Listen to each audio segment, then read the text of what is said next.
it's possible to think of this, the American capital market, all the savings of all the teachers and plumbers unions and everything in the world is like a big fish tank. And if you don't do settlement correctly, it's almost like there's a little valve on the front of that fish tank, and you can open it and you can just drain out billions and trillions of dollars.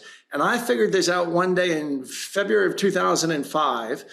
And I realized, and well, there were a bunch of what General Flynn calls digital soldiers. I called at the time Pajama Hadeen. The guys, it's like being a Mujahideen.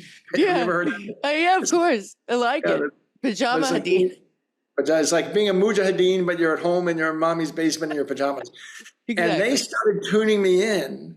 And I realized after about 6 months of study, they were correct, and that trillions were being looted out of the savings of America. And all that would be left someday is some empty husk.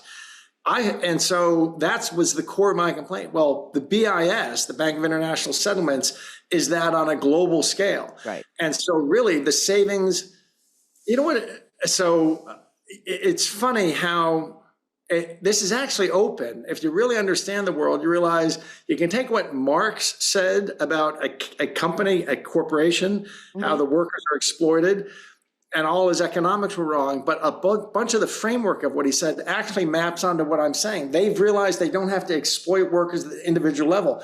You can let people build and build and build and just put a valve on the system and drain all that wealth out and turn it into castles and Maybachs. And all that's left is like an empty husk. That's what they've been working. And it's really at the core when you get through all the Long Island and all the Manhattan bankers, at the end of the day, not only is our system corrupt, but it's corrupt and attached to the Bank of International Settlements.